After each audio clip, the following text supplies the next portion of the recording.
Okay, so the next sequence is building the oscillator, and here is the chip number, SG3524.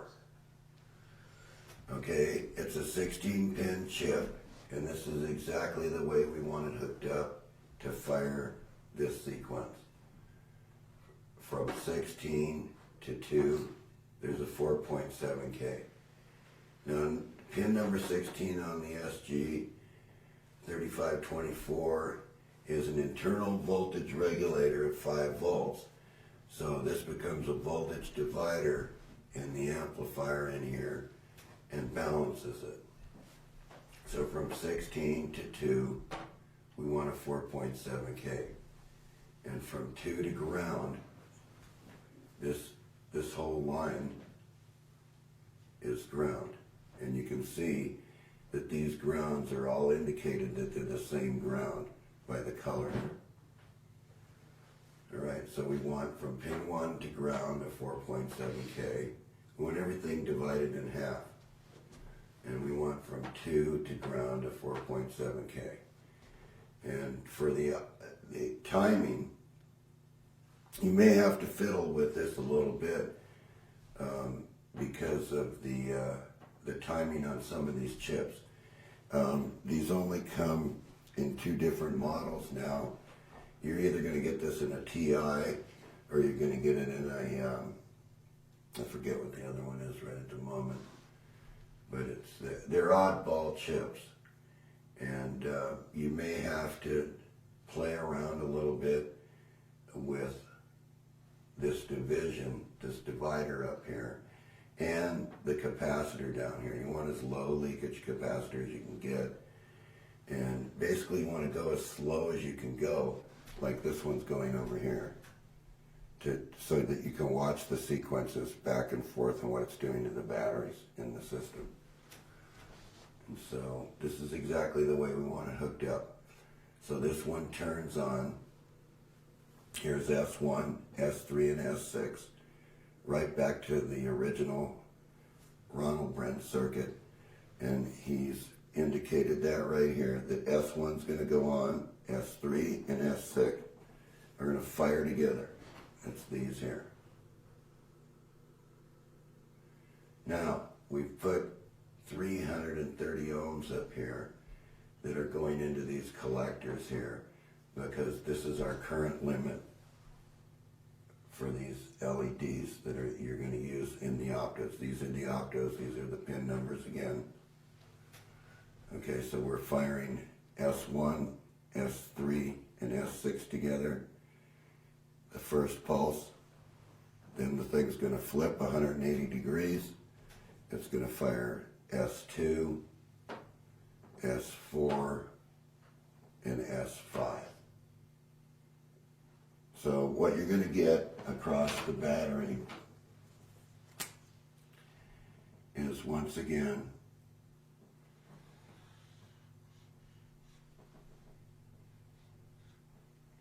is this rocking wave.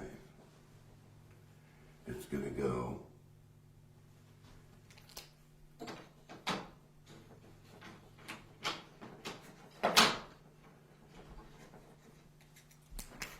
this direction, and then it's going to go that direction. So what you're going to see is a rock between the batteries. Between these batteries, you're going to see these batteries rocking, and I'm going to show you that one more time.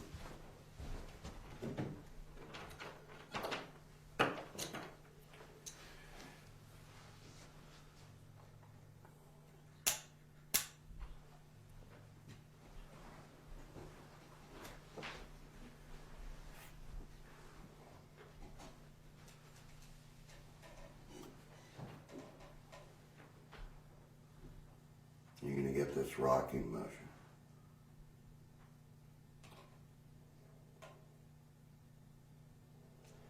Now, once again, if you're familiar with our Energy series,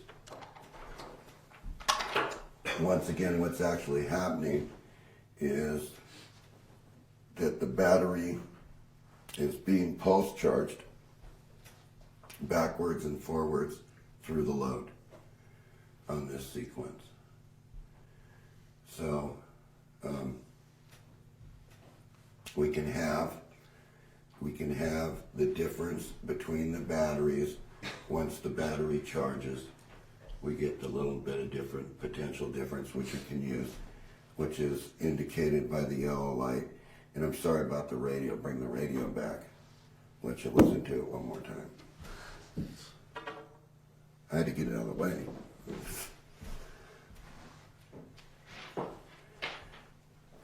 Okay, well, what I want you to see, what I want you to see is there's no batteries in the radio.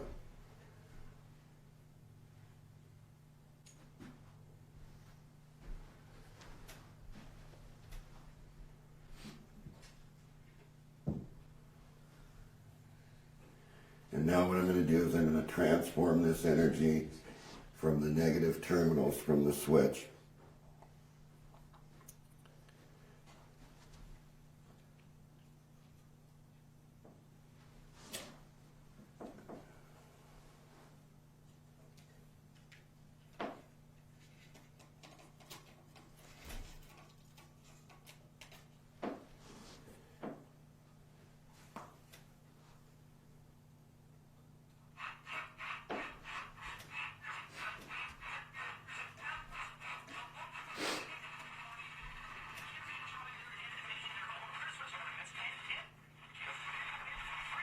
The batteries in there would be pulsing. Right.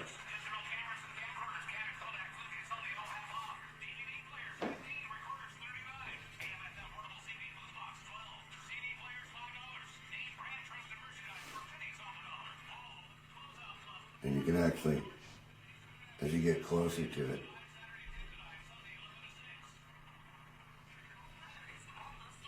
so when I get away from it, and get away from the wave, it gets clear.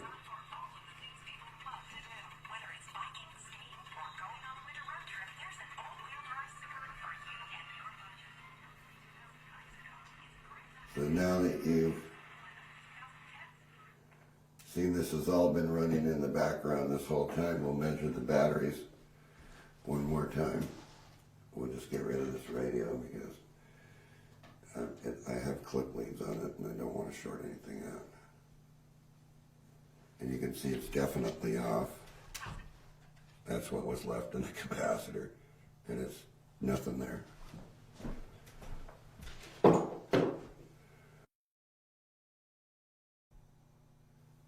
5.2 volts.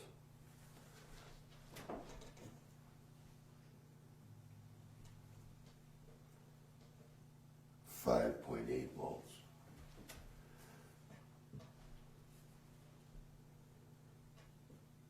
5.2 volts.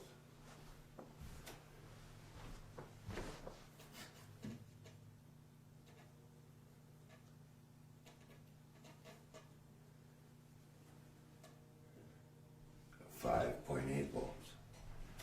So they never depleted and they never went down during this whole thing. It didn't burn any energy except for what we took from it, and the batteries are definitely charged. So once again, I think I'm just going to go over this oscillator one more time for you so we get this right. I want you, when you're building this, to use the HD H11D1 octo for this device, to drive the power transistors. The hookup I want on the power transistors, if the power transistor, and I'll indicate the power transistor with this big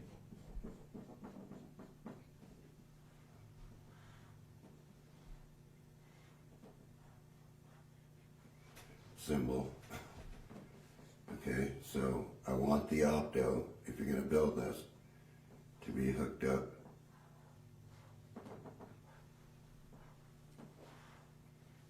just like this. 5, 4, B, E, C. Diode.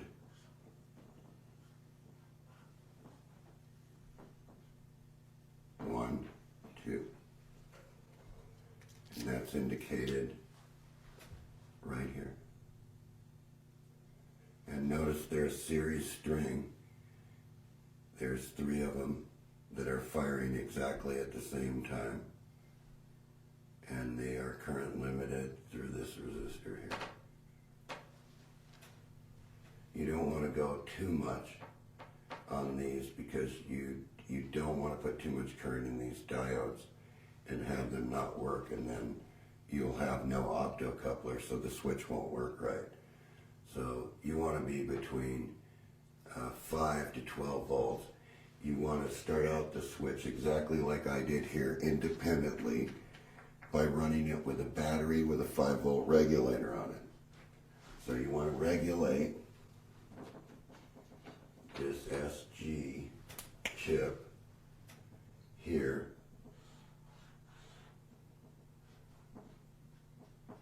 This ground is the same as this ground right here. This would be pin 3, pin 2, pin 1. So you'll come in with 12 volts here. You'll regulate it down to 5. And that's what will run your oscillator. And if you feel that you need a little bit more through all this, then I would take this up to an 8-volt regulator, maximum, right at this point in time when you're first getting this switch to run. We're taking this 12-volt battery, and in the original drawing,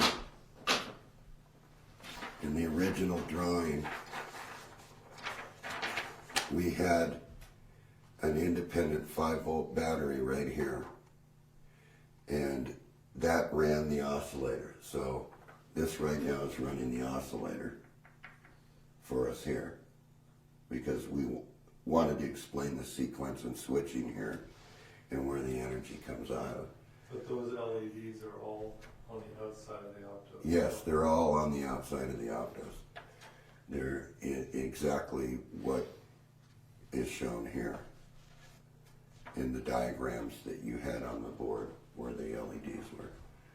And the other thing is that if you really do want to charge this from one side of this, then you have to have the same batteries here. And you have to decide which battery you want to put this in parallel with through diode isolation. So for just convenience right now to run the switch for you and show you that it's absolutely a working device, it was easier to hook it up this way. And it's accomplishing its job because it's running all this stuff and these aren't going down. And there are no series resistors in line with these LEDs at all, so they're not current limited. So it's just the negative energy that's running them. And see, this is a rectified negative. This is why this one's showing you a continuous light almost. Just like the radio was pulsing, that's what you're seeing right here, is the frequency. So we'll show you what we did.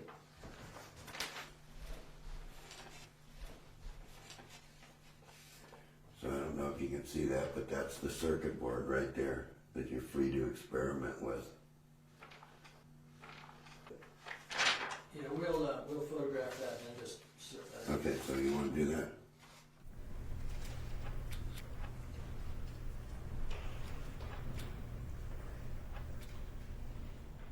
We were talking about this diode string here and what the sequences were. And as I said before, the sequences are that one side all turns on together and that would be S1, S3, and S6, which Ronald Brent wanted to have done. And then this side goes off, and this side goes on. That would be S2, S4, and S5. And one more time, it's very important that you select the current through these diodes by these resistors up here on pin 13 and pin 12. Related to the voltage. Yeah, 5 right. volts, 12. Because we don't know where you're going to go with this when you try to reconstruct it. We don't know if you're going to be at 5 volts. We don't know if you're going to be at 12 volts or you're going to be at 24 volts. Now, if you were at 24 volts, you'd have 2 batteries in series and then the switch in between the 2 batteries in series. And what I'm going to do now is I'm going to take just a little bit here and go through the diodes and what the diode arrangement is on the battery hookup, so you know where the diodes are. Okay, so anyway, what I've done now is I've drawn the full circuit on the board the way I want it arranged. And you'll notice here that I've made a correction from the beginning of the video that we were using a Schottky barrier diode, which is a number SB570, and so I have it right here in all these places. And these are low drop diodes. They're very quick in recovery. And once again, I'm going to mention that we're using the MJL 21194 audio power transistor in this circuit. So this is the sequence: S1, S3, and S6 fire together. And I'll put the dots here. And this is the way that we want the diodes arranged. So we want this one, and this one fire together on this side. And then this side goes off, and this one,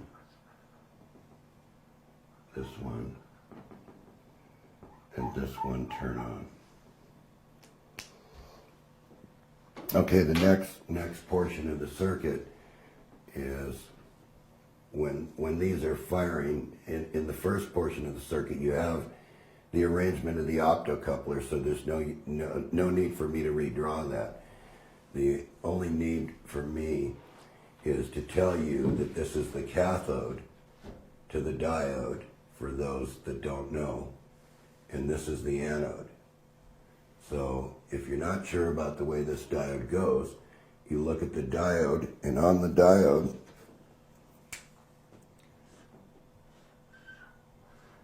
you'll have a band with 2 leads. And that is the cathode to the diode.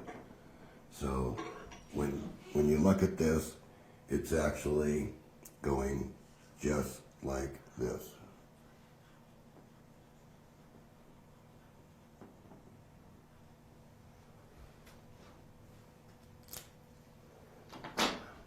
Okay, the next thing is, okay, how do we get the batteries to charge?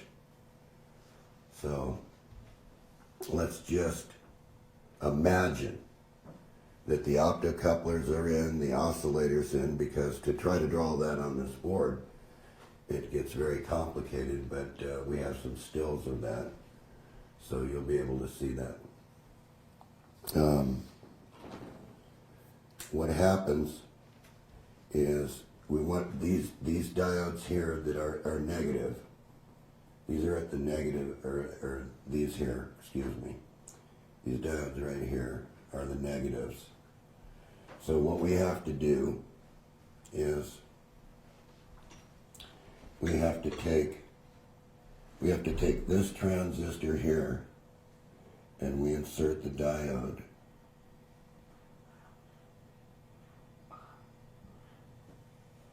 which is an LED.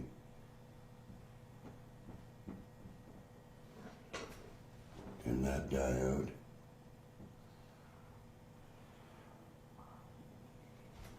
goes to this negative rail. So when this side turns on, what happens is that these, you'll see here, that these do a conduction because it's negative. So this side's 10, this side's 5. So then we do the same thing with this one.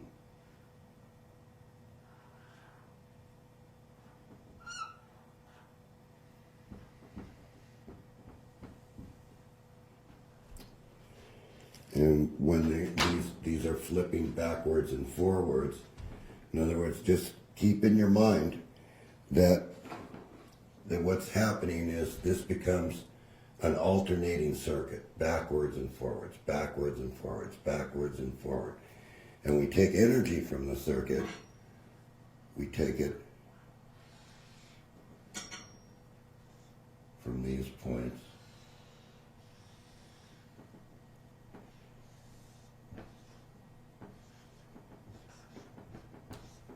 right here.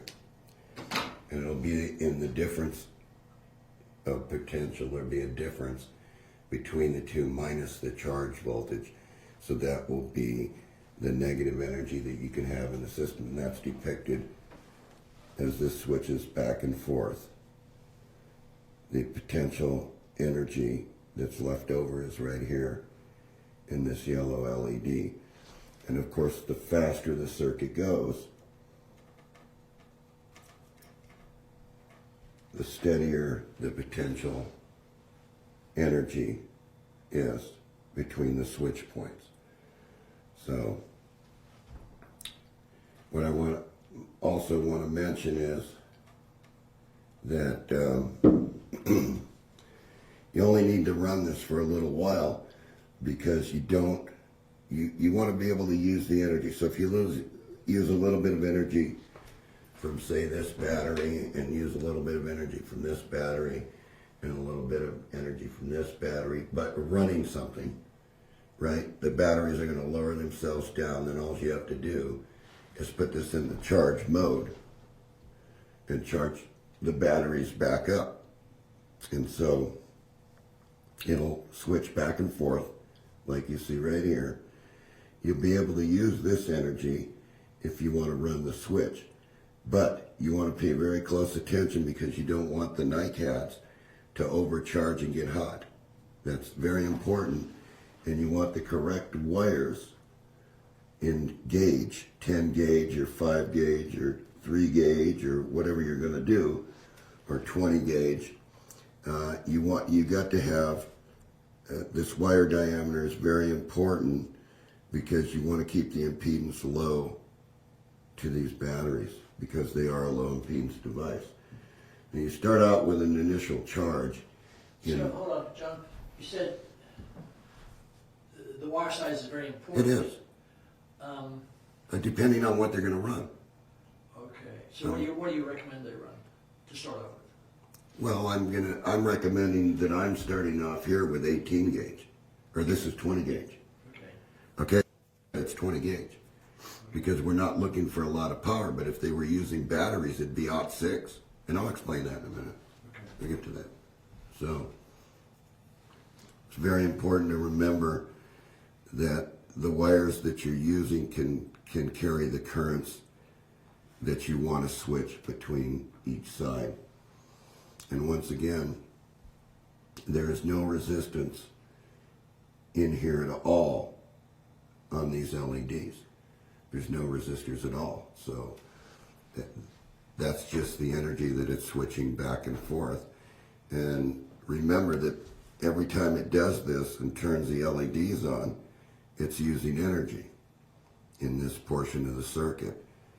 And the Tesla switch was kind of funny, because you can't explain why the batteries stay charged, even though it's using this potential energy in the circuit. And once again, to show you that it's alternating, because I want to cover this so everybody understands that it has to be switched this way.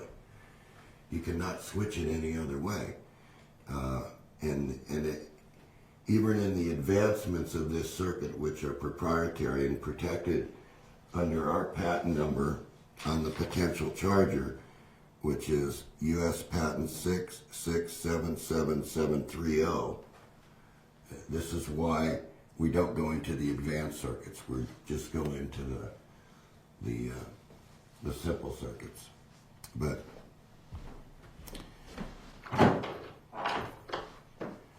we'll show you this again, that they're alternating.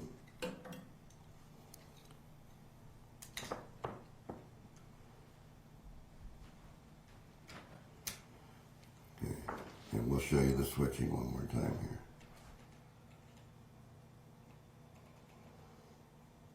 And if we look at the batteries, they're over 5 volts. In fact, they're up a little bit. Okay, now you can see that this one's coming down. And that's what they do. They go back and forth and they alternate. And the funny thing about a NiCad battery is if you leave the circuit overnight, NiCads lose a little bit of energy because there's leakages in all batteries. So you have to understand that too, that once you perfect the switch to do exactly what you want to do, you can maintain a low charge mode where you can keep it running. And so for those that have to have the energy to recharge a battery to run the oscillator, then you have to come off a portion of this switch. You have to come off somewhere here. And you have to isolate the oscillator. So your battery is going to be here. And it won't be tied to the ground of the oscillator, but only you have to isolate the charge. So you're going to have to put another switching transistor in here to direct the charge when this turns on to this battery. And then when that's off, the oscillator gets the energy. So you can do it. And we can't go into that portion because it would take way too long to do that. But I think right now what you want to do is you want to run, you can always put a switch and switch 2 batteries here, because when you're dealing in the circuit here, you're not dealing with any negative energy. You're dealing with positive energy. And that positive energy can these could be 2 batteries here and 1 battery here and 2 here and 1 back down here, or it could be 2 here and 1 here. And then you can have a switch which runs the oscillator so that when this battery is depleted, it switches it out of the circuit and charges it up across one of these again. And you can do that in a loop, providing that you don't try to do it with the negative end, because you're not going to be able to mix the 2 energies. There's a difference in the energy. And I'm going to say right now, don't try to clip lead this circuit. If you try to do this with clip leads, you're going to fail at everything you do. I did that and my wires burned out. Who did it? I did that when I was trying to do a 12 volt clip leads. And what happened? Well, the wire gauge was too small too. Right, and what will happen is if these batteries start to get bigger, energy circuits. So excuse me, instead of clip leads, what should one use? Well, it should be on a circuit board, or it should be on a breadboard that's got some pretty stiff wire on it, because you're going to lose a lot here. Solid connection. Right, solid connections, pinpoint connections. So we don't want to see a clip lead running from this collector to the plus of this battery, and a clip lead running from this. You can do this if you want and fail at what you're doing. Or you can do it the correct way and build the circuit like I'm telling you to.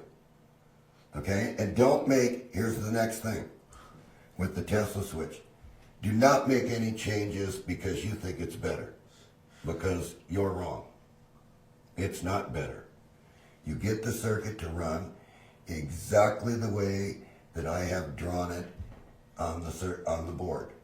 And once you get that running, then you're free as a person to make all the foolish changes you want. And that's just how I have to say that, because I have people call me all the time and say, well, John, I want to be able to use this. Well, no. Build the circuit the way that I've shown you how to build the circuit. And then after you get it to operate exactly like it's operating right here, you can make all the changes that you want. So don't think you know anything about this circuit, because for the past 25 years you've done nothing with the circuit. Nobody's built this circuit. It just died out there, and you're all asking, well, we would like to know how to make this. And I'm telling you, here it is. This is the way you make this circuit. You don't change anything until it's operating. Okay, so anyway, what I want to get you to understand, and I'm going to point this out again to you, that when this is going back and forth in a switch, this is AC here. It's not rectified.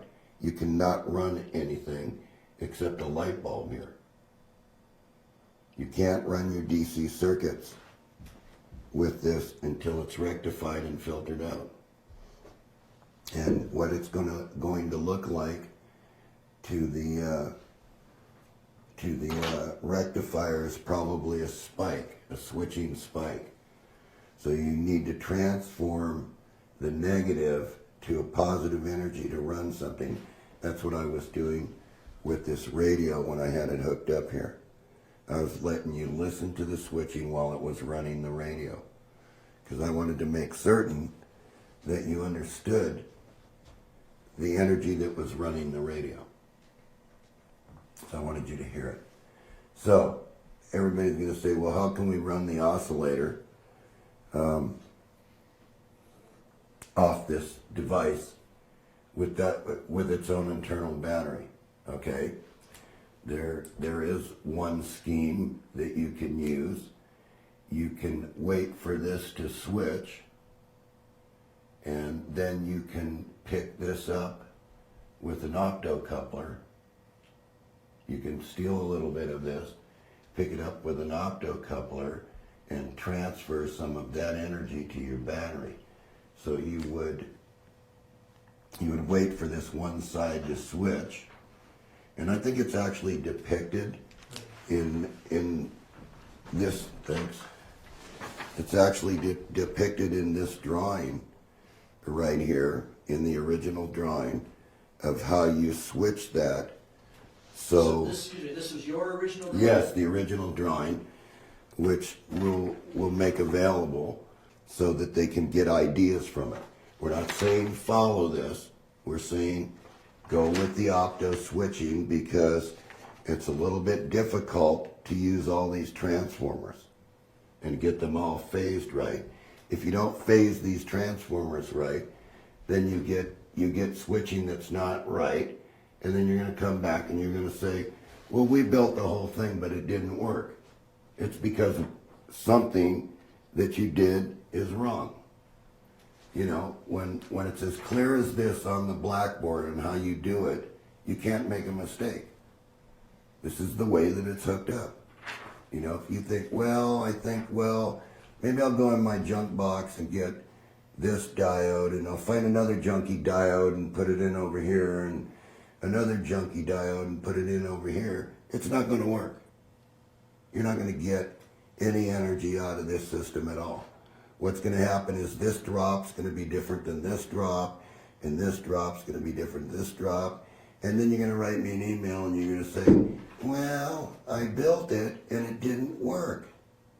And I'm going to refer back to the movie and say, it does work, because it's running here. So the other thing that I want to bring up is, it is covered under our U.S. patent on the potential charger. which was for charging batteries. Basically, that's, if you look at the claims cover this exact switching methodology with capacitors and batteries, and also covers the solar end. This can be a very good solar oscillator if you want to run it from the sun. It would work very well for doing that, for charging batteries. You know, and it would charge all the batteries if you did it. You could actually do that with the sun. And the other thing I want to bring up is, I think that everybody owes quite a bit of gratitude to Tom Bearden for all this, because if it wouldn't have been for Tom Bearden, this whole field would have never even gotten started.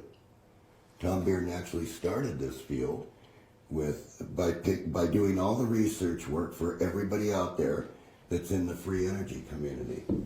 And what I think is, in my own mind, is I would have never done this if it wouldn't have been for Tom Bearden. And everybody can say, well, we don't agree with Tom Bearden's theories, but has anybody really ever done the research like Tom Bearden? Have they done the discovery method? Have they tried the circuits, or did they change them? Well, for 25 years, the Tesla switch has been in a book. And to this day, I haven't seen any Tesla switches out there. I have never seen it on YouTube. I've never seen anybody report anything except for what's written in the book. So anyway, what I'm going to point out here is Tom Bearden. And Tom Bearden was very unique in his research, and always could go to a book and pick out the missing chapter in some form of energy. Do you know when Tom started the research on all this? Oh, Tom started this probably right after he got out of the military. Well, it's in his original master's thesis. Yes, it is. In the 40s, Quantum physics. Believe me, everybody that's listening to John rant right at this very moment, Tom Bearden does deserve the Nobel Prize for his research work. And what Tom always said is, if you take little bitty pulses and you just build them up like this, and just before the current can flow, so that what you're doing is you're just building up the potential like this, that once it's up here at this potential of 100 volts, by doing this, you're charging some kind of a capacitor. All right? The symbol for a capacitor. And then once you do that, and you take this portion of it away, so that it's totally disconnected from it, and then you take this portion of the capacitor and you move it over to your battery,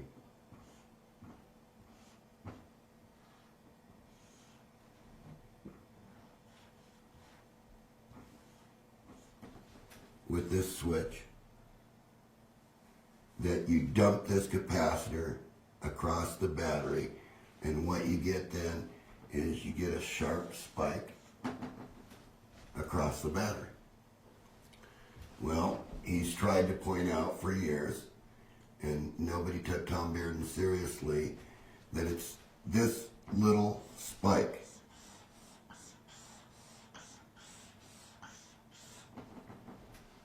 that contains all the knowledge of the universe. So that when this little spike gets into this little chemical battery right here, the battery recharges itself. It keeps going. It's told what to do. And then Tom Bearden says, very conveniently, if you take this switch and it's disconnected again, and this ramp then builds up very slowly without any current to that potential again,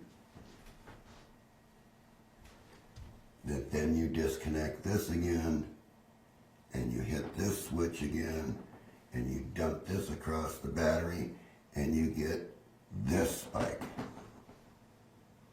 Now you do this again. You keep going back and forth like this, back and forth like this, back and forth like this. Pretty soon, this battery is boiling because it's being charged with a potential charge, which is going, and Tom always used to say, the battery looks like this inside.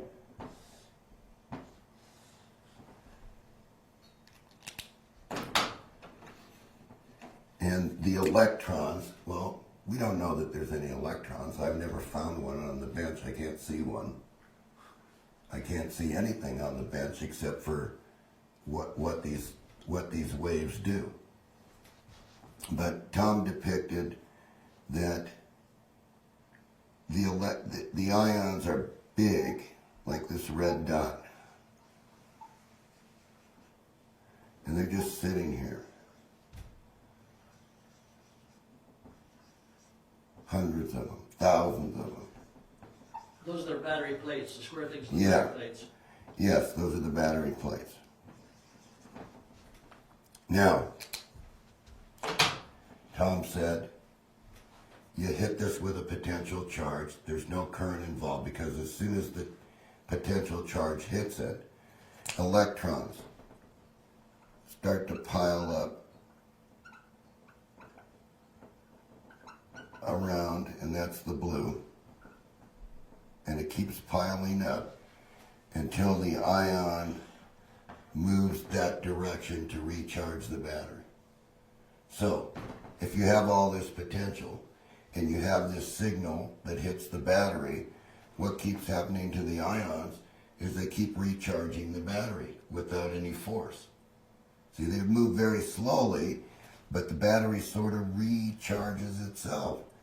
And that's what the difference is between Tom Bearden and people that I call current pushers, that do everything just by the book.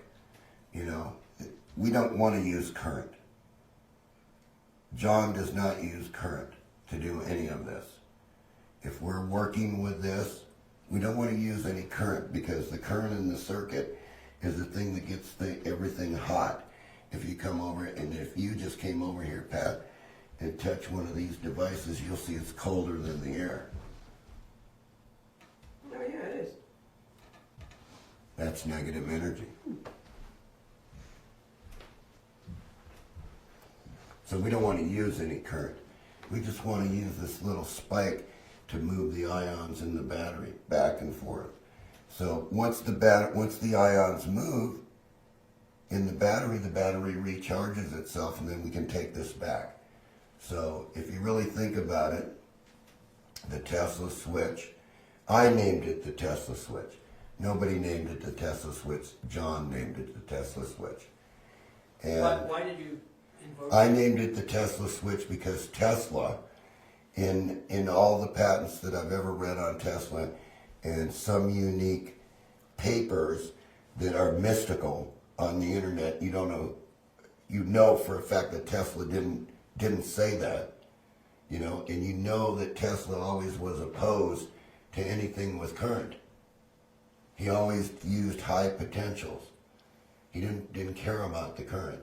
That wasn't the thing that did the magic. It was the high potentials that he placed on things. And so this is why we go back and we say that Tom Bearden was absolutely right. If we took this little oscillator and we made it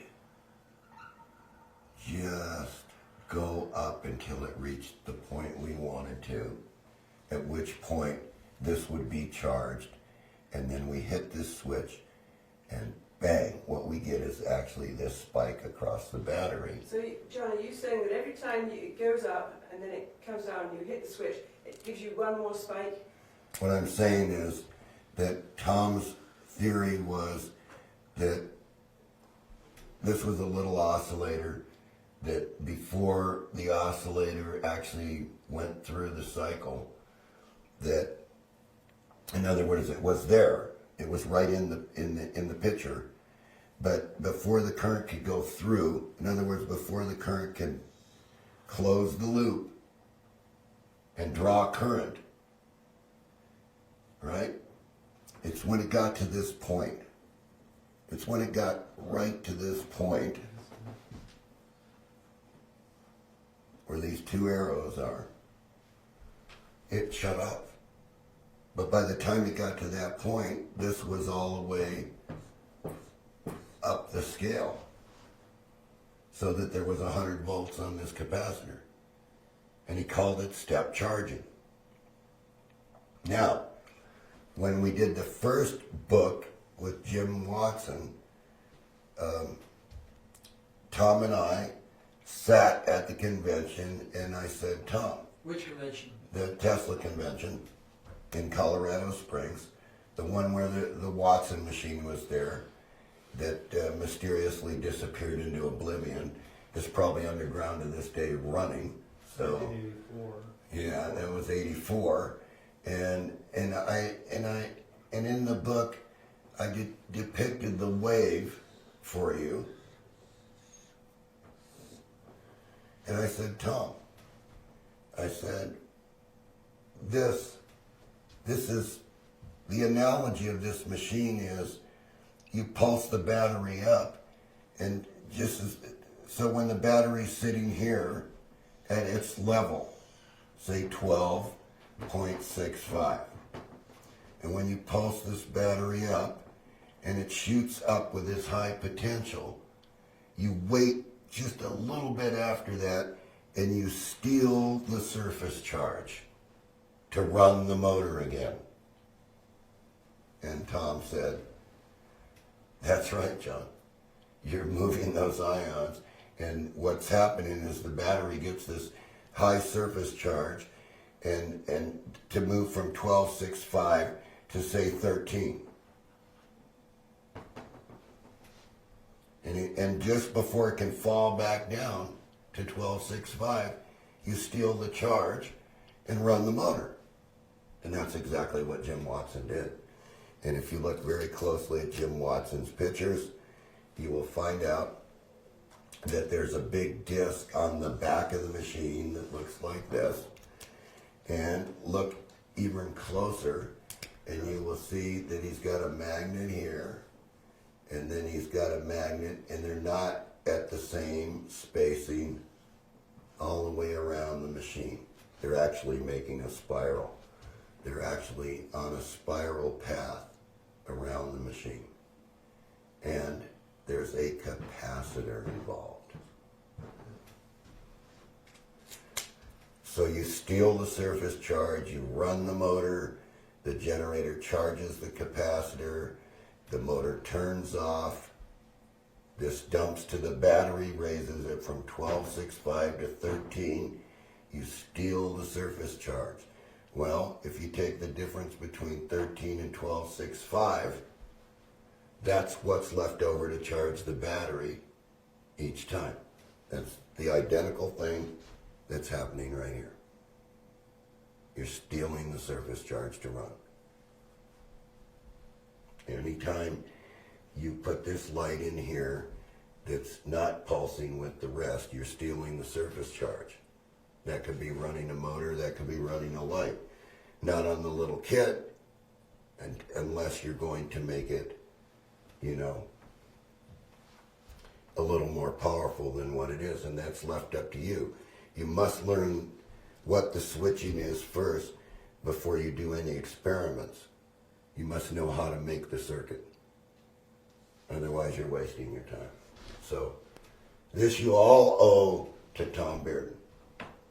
Everything Tom Bearden said to this day is exactly right on the wire, and I think you're going to find out in the future here, if you have an energy shortage, that you better stop wasting your time and get with this new technology, because this is going to be this is the future. It's what's going on right here. The switching. Tesla said the same thing. So, back to the question. Why did I name it the Tesla switch? Because Tesla was into switching. He said it to George Westinghouse the very first time he told him. George, he said, everything is made up of impulses.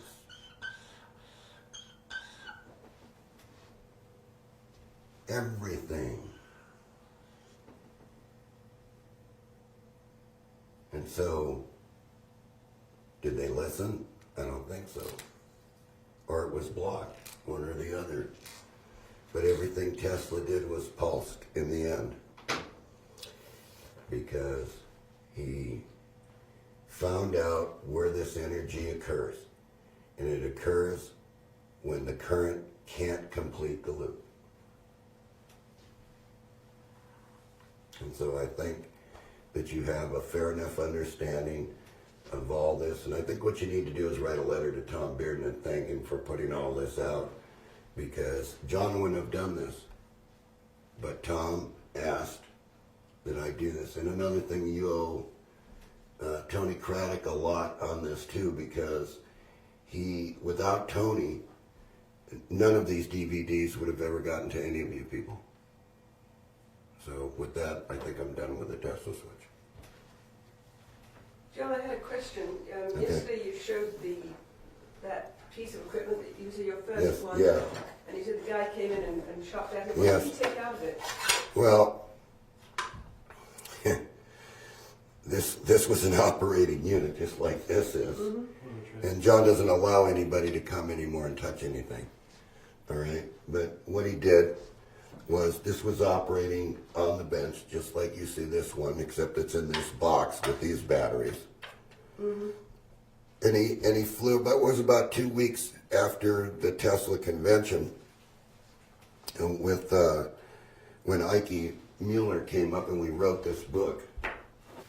And of course Ike got to see the machine and got to measure the machine, because he actually stood on stage in Colorado Springs, and I held it up in front of 850 engineers, and they all raised their hand, and I said, you come up. Here, what's this box doing? What are the batteries doing? And he stood right up there on stage and said, they're charging. And then I ran the motor, and they were still charging. And of course, I handed out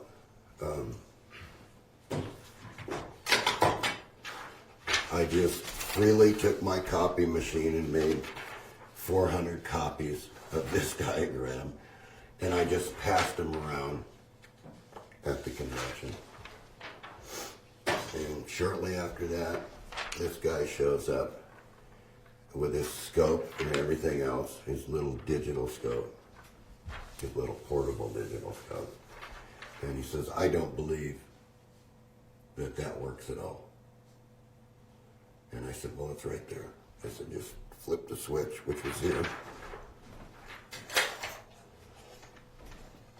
I just said, turn it on. And of course the motor was plugged into here, or a light, whatever I had in here.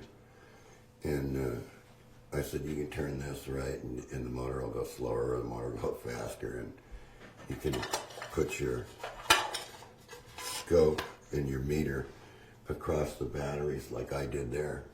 And I said, you can watch for yourself. I said, you can do that. And I had an employee in the back who needed help, so I just turned my back for a few minutes. And when I came back, he says, see, I told you it doesn't work. And he had the batteries out, and he had cut these wires, right? because he wanted to insert something, and then he got lost because this was a breadboard. And then the next thing he had a clip between two resistors here, and yeah, I know it's hard to see, I think, Rob, isn't it? He had a clip lead shorting these two out, so he blew the chip out, right? And he packed up his stuff and he says, see, I told you, it doesn't work. And I never allowed anybody to ever come back in to my shop and touch my machines again.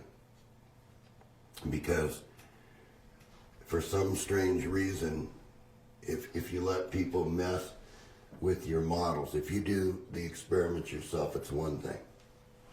And you do it in front of the camera, and just like we're doing right here, you know, you can see that if I pick up this board, there's nothing under the board.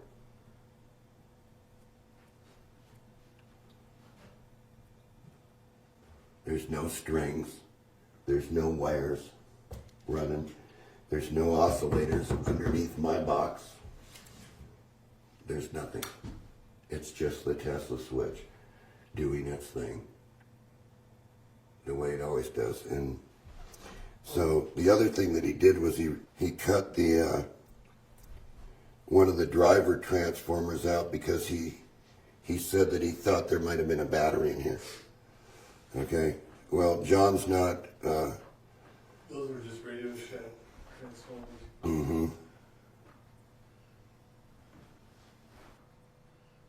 John never has cheated in anything, and he's always been right up front with everybody about this. You know, and if you get a good understanding of the Tesla switch, it definitely will power your car if you make it big enough and you get the right devices. And since we have all this technology today, I'm sure this can be done by computer. You know, I wasn't going to do it with a computer chip here because I wanted the basic circuit back. You know, and let everybody build the basic circuit and study it. And then you can make refinements from there. But just remember whose patent it is. One more question, John. It's probably not even worth putting on it.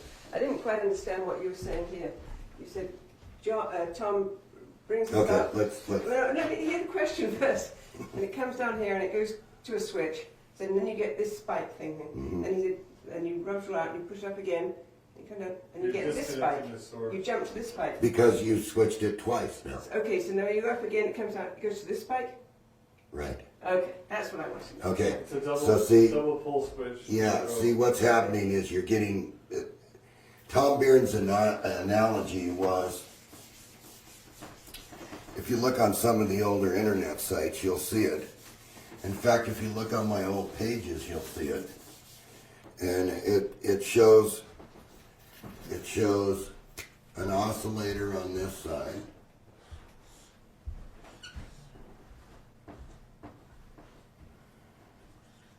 And it shows a switch. And it shows a load over here. It shows a switch. And this is the capacitor. So it shows the switch switching this direction and the capacitor charging up to this 100 volts with no current. And then the switch flips, right?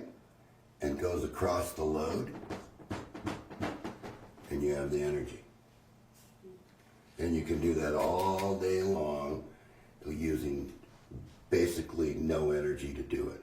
Just what the oscillator's doing. And so Tom said that it starts like this here and builds up very slow to that point, at which time this switches this direction. It disconnects completely, so nothing can flow back. On both sides. Yeah, and then dumps it across the road, which was brilliant because who would do that? Unless, so the people have to understand that Tom Bearden does a lot of research.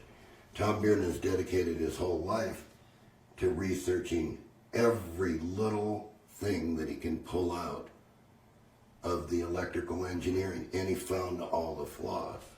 And what he can pull out from the physics. Yes. Physics as well. Yes, Because that's where there was the Yes. that's where the disconnect was between the physics and the electrical engineering. so the people out there can complain that they don't understand Tom Bearden. They're not reading.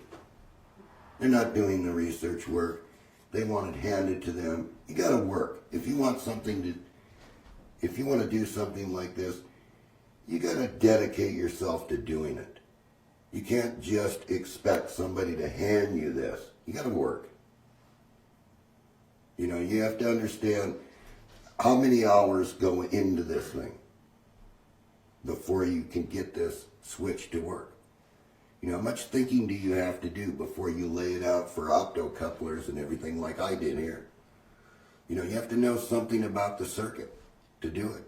You can't just have it handed to you and think that you're going to understand it, because you're not going to be able to fix it unless you understand it.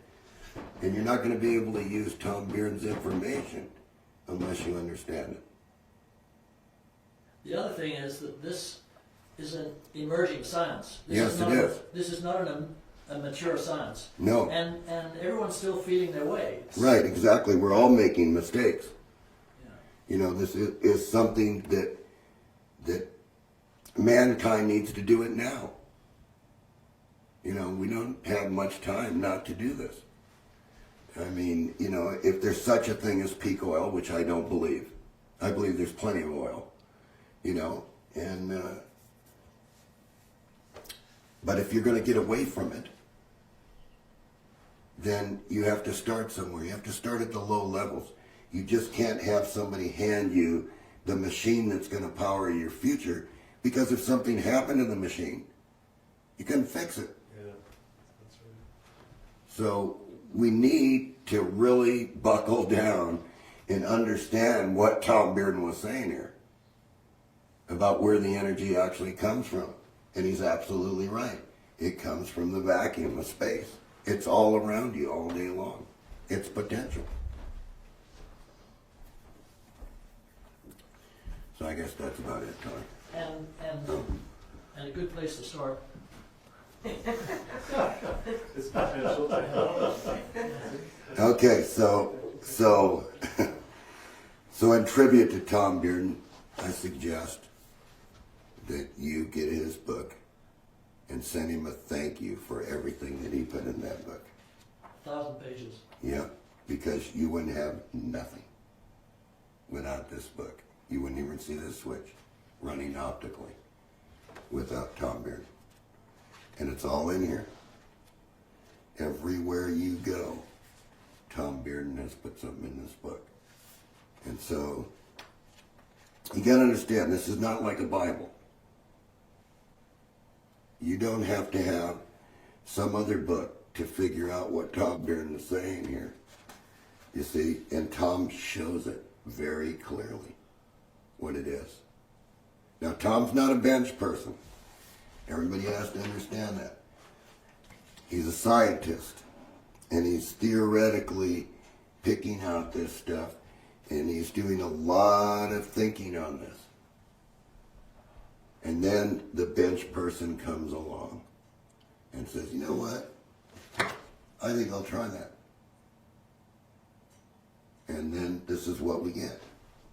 You know, it's theoretical when somebody hands you, that never built the machine, when somebody hands you a drawing like this and says, well, it's your expertise, John, you have to figure this out.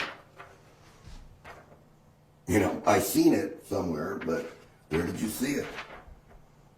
You know, that wasn't in this letter. What was in this letter is, gee, John, it's your expertise. Can you please make this work for us? Yeah. So I said, sure.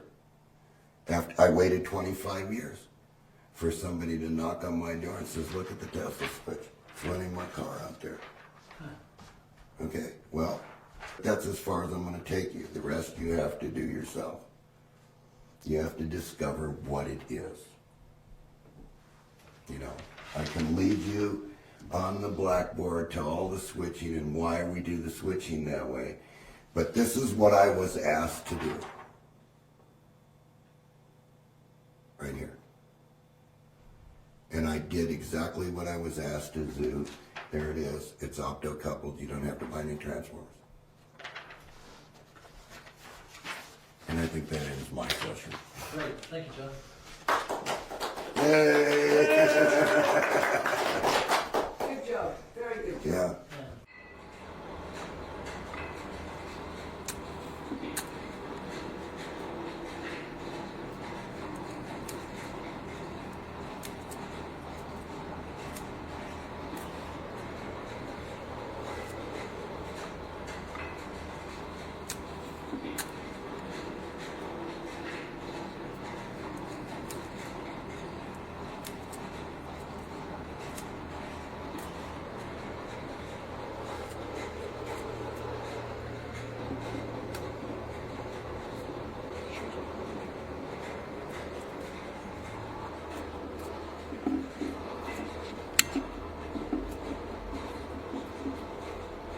I'm going to do a simulation for you for the Tesla suit so you understand one half of the switch.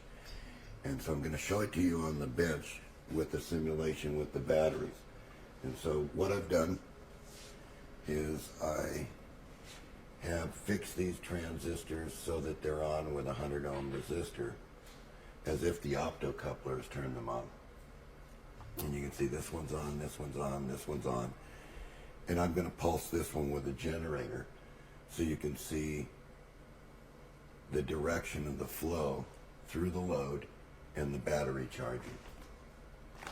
And so once again, the simulation is what has been on my internet pages for close to 25, almost 30 years now. And so we're going to get right to it here. And what I'm going to do is I'm going to show you the pulses. You're going to be able to see the scope, see what's going to the light bulb, and I've turned the frequency down real low so that you can see how this is switching. And then we'll get a shot of the battery. So the battery's at yeah, it looks like 12, it's kind of hard to see it, 12,594 right here in the meter. It's not very well lit, so it's going to be a little difficult.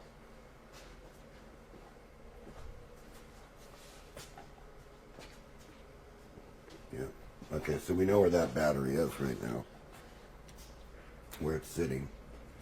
And so what we're going to do is we're going to turn this on. We're going to be using a low frequency around 7 hertz so that you can see the pulses. Okay, and now if we get a shot of the battery, we can see that the battery is raising up and down, up and down, up and down. And you can see that it's not really a straight DC current going to the battery. And so I'll basically show you on the board how this is operating. We've turned this transistor on. This is the positive feed.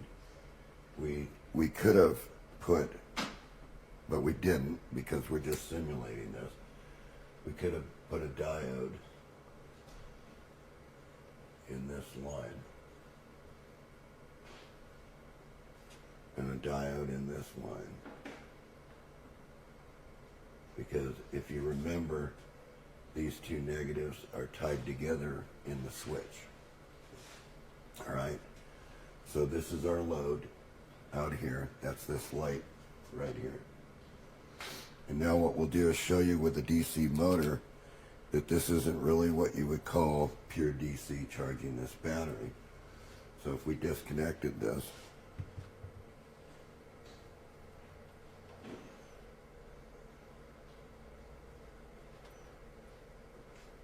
you can see that it's oscillating here. We'll give it a little push. It might, well, it doesn't look like it wants to go. But you can see how the waves changed here. Yeah.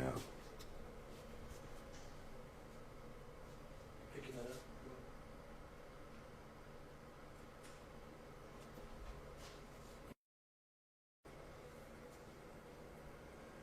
So I tell you what I'm going to do. I'm going to simulate this, right, without the generator, because we already got the wave that it gives out. And the scope, sometimes the grounds, they interfere because, so we'll just try it without this. You never know with these what they're going to do. Remember what I said, Tony, about clip leads. Yeah. I'm going to simulate the Tesla switch by hand here, and I'm going to be turning this transistor on. These are already on because they're biased on, so that they make a connection to the battery, so you can see what the differential is between this negative and this negative. So here, we're going to go ahead and simulate that. You want to come over here and get the battery. As I hold this on, I'm going to go ahead and get this here for you. I want you to get the meter of how it, 12658, 12660, 12661, 663, 665. right, so this is simulating 668. as if the switch was on and going real fast. 673, 675, 76. Good. Where's it going to stabilize? You want No, it'll keep charging Okay, until so- it gets up to boiling. 80? So I'll just cut here. Yeah. This switch is just a simulation of what the oscillator would be doing with the optocouplers, and you can see here. Now what we'll do is we'll tell the switch to run a DC motor, and I'll simulate it.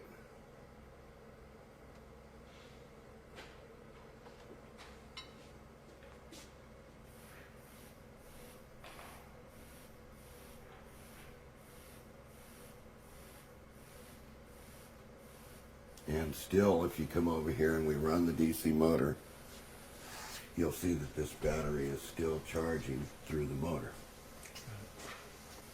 12998, 13 flat, 1306. It's already going up there now. Yeah, so it's really going up depending on what the impedance is.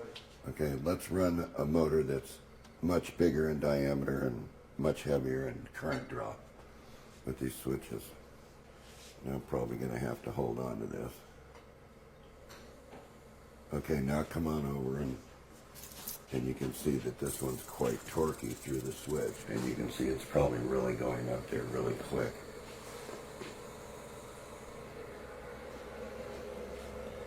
Twelve nine 12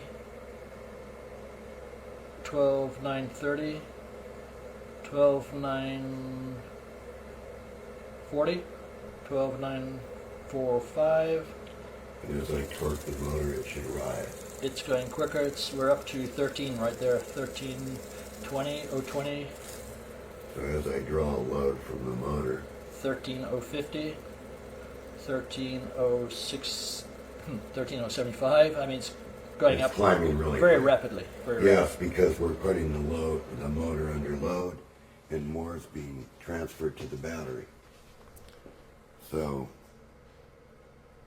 once again, what I'll do is I'll simulate the pulse with the light, and of course it's not going to climb as fast because the load is much less. So the harder the load is on the Tesla switch when it's arranged, the lower the impedance of this load is on the Tesla switch, the more this battery charges. So then when it switches back the other direction, then these are charging more too. So this is just one half of the circuit, and we just wanted to show you how the transistors were arranged to switch this. And so once again, we'll pulse this motor, the one with the fan, so you can see it.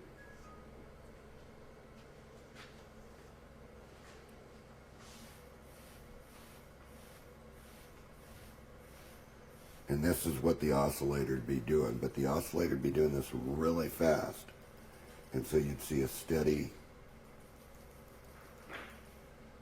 you would see steady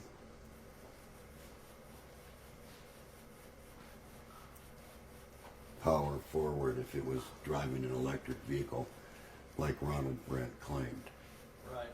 So we just wanted to clarify what our experimental data was on the bench with a simulated load on one half of the circuit going to one battery as if these two batteries were in parallel. Right. And I think that now we've explained this and we're okay with this.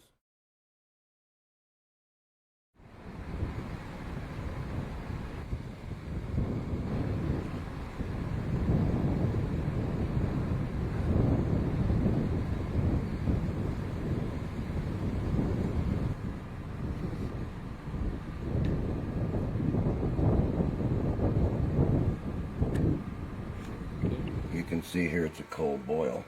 You can see the temperature. Okay, it's 73 degrees. What does that mean, John? It's cold boiling. See here look at the battery 72. Okay, so the battery's 72. Right, now look at the wires. This is the hot side.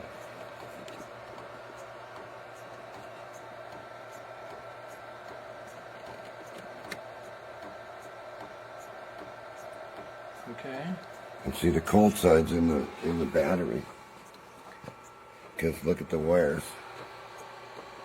And you get it just right. Yep, 70, 75, 76, 73. 73. Mm-hmm. See, there's no heat in the wire. Yeah. But there is a gigantic magnetic field. See? What are you showing us here? The current that the switch is putting out under this condition. Okay. So if we look at this, you can see here the max load voltage is 23 volts.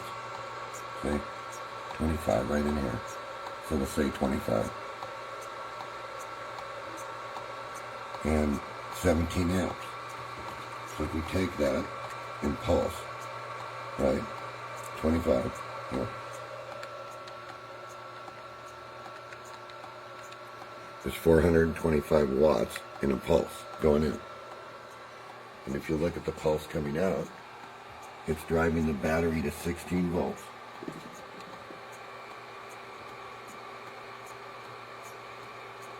And over 60 amps here in a pulse. So if you remember the 425, right?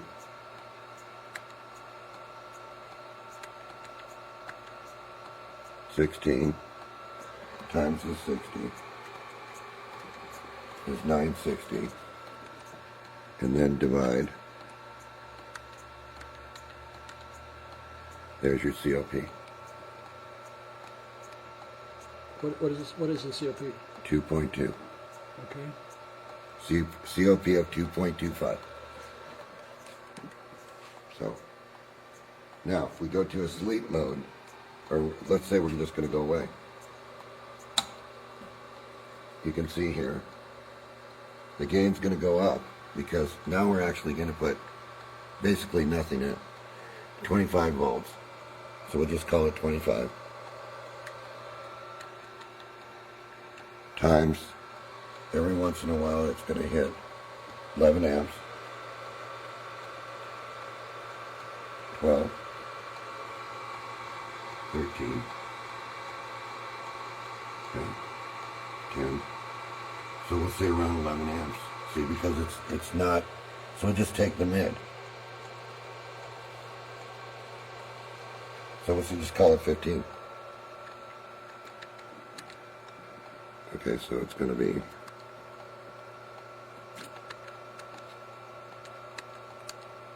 it's 275 watts.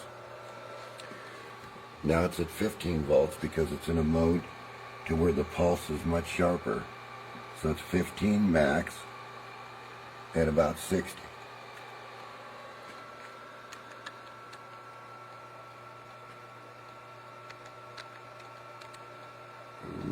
Syntax error, okay. It's 900.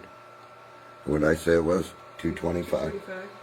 Divide by 225. Now you have a COP of 4. So in the sleep mode, there's a COP of 4? Yes, because of the pulse is much sharper now through the system.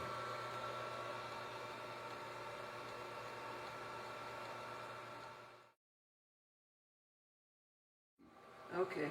Then this red one's going to come on and tell you it's overheated. And it's going to Oh, shut this the was machine off. green. It just says that, yeah, I Yeah, can see it's got going to green shut on the it, yeah. machine off and until the device is cool.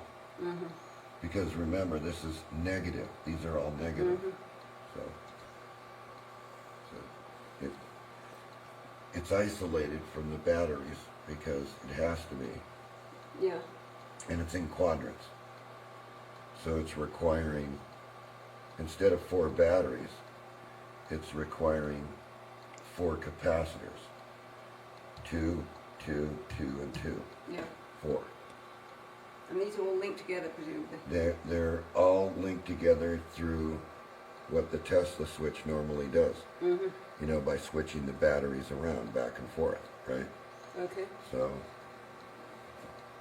So this is a more advanced version of what we filmed yes, here last yes, year. yes, this is far more advanced, as you can see. Is this actually a Tesla switch? Yes, Okay. it is a Tesla switch. And it's got a breaker on it, a switch that allows you to change the pulse shape from this very sharp one to this very low one. And you can hear it. And it's, And that is what we pick up if we put this over here. yeah, now this Tick-tock, would be, tick-tock, right, yeah. this would be, you can feel this right here, Yeah, but feel this pulse. yeah. And that's very small pulse. Yeah, very small. And what do you feel? You- Tick-tock, You, tick-tock. you feel the magnets clicking together? Is that what? No, you feel the magnetic field that's going every time the machine asks for power. So there's a little current that comes through here. See? And they should be the same. Don't feel anything there. Mm-hmm. Okay? But the real gain is produced when the switch changes sides, is what you're hearing here. Yeah, and feeling. So yes, you can feel a much different, but can you feel the difference in this pulse? Yeah. It Much feels sharper, hi- right? And higher. Yeah, higher, Yeah, real high, yeah. right. And so this is where you're getting the COP gain, Yeah. see? When you do this, because you're still asking for, it's still outputting 15 volts at 60 amps, right? And if you do that figure, you put the 15 times 60, and it's 900 watt pulse. Right. But since the meter's very slow, and see, it's actually starting from 30 over here, so it's actually 90. So look actually what's good with the battery seeing in a pulse. The battery seeing is 15 volts times 90, which is 1,350 watts. Now what were we putting in? 225, right? Well, You now have a COP of 6. yeah. Now, why Now, does because that the vary? because of the reduced current on the input, this is why I've always explained with a monopole motor that the least amount of current you can put on the input, the maximum amount of gain you're going to get through the machine into the batteries. Okay, but this time it showed a COP of 6, but last time it was like COP of 4. Yeah, Why because did that change? because we went from where the real starting point was. Oh, okay. We had to add 30 more. That's right, because it goes between the 30 Yes, yeah. over to the 60. Yeah. Right. Instead of the 0 to the 60. Right. Okay. So we got have it. to add it together, Right. which is actually 90. And actually it's much higher than that because there's a delay in the meter. Okay. So now if we turn the power on, we still add this, see, but it's much less this Right. time because we're asking for current now. Okay. So that means we're going to cut down on what the radiant output of the machine can be, All right, so see, it's not quite going to 30. Yeah. So it's about 15 plus the 60. See, because it's starting back here. Starting maybe 10 or 15. Yeah. Yeah. And it's So not if you very add good. that together, right? We first have to know what it is here. So it's maxing at 17, Okay. at 18 volts, right? See, when it pulls down. 18, 17, see? So 18 times 17, 306 watts in, all right? 306, all right. All right, and what are we doing here? So remember the 306. Yep. What are we doing here? We're starting at, let's just call it 60 because, Yeah, all right. all right, because see, it's at 16 volts now. So 16 times 60 equals 960. Divide by 306, Yeah, 3.13. is the COP. Right. And it's really there because you can see the power going into the battery. You can see the boiler jumping. And you can hear the battery. And you can see the bubbles. Oh, yes. And this is at the high voltage coming in. Yeah. Right. Yeah, we can go much higher Right. to where we can really drive it up, but we're gonna max the supply. Right. It's already maxed because it can only do 15 amps. And what you're smelling is the ozone that it's generating. The ozone's coming from where, John? It's coming from the batteries because it's like an instantaneous electrical shock to the batteries. It's not damaging anything or hurting anything here because it's not overheating anything. But I just want to make it known now. Now watch what happens when we cut the input. We say, What am I supposed to watch? well, I'm going to move the switch. You're going to Okay. watch the current. Okay. You're going to see I'm going to tell it that I'm just gone away and I want it to trickle charge with the panel, right?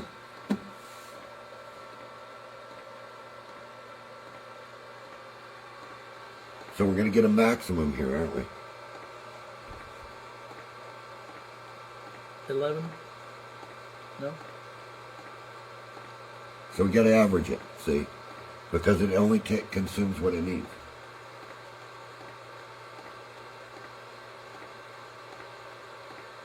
It's about 14. And then the load. 20 volts, right? Yeah, give or take. 280 watts input. Right. Okay. Okay, now we're looking at 15 and 90 because it's starting back here, see? Right. So we clear that. What did I say what that was? 280. Okay. Yeah, so now we're looking at 90 times the 15 is 1,350 watts divided by, 280. 280 Oh, divided by 280. okay, so let's do the, 1350 yeah, divided by 280.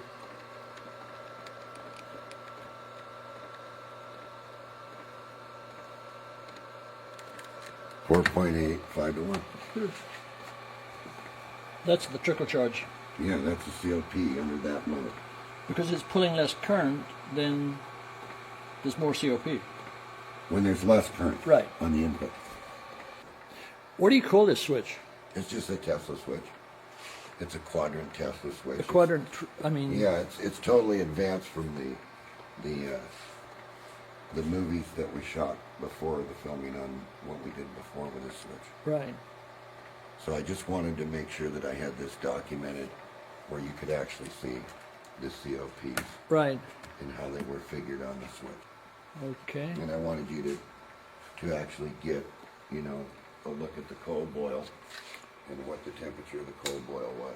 Yeah.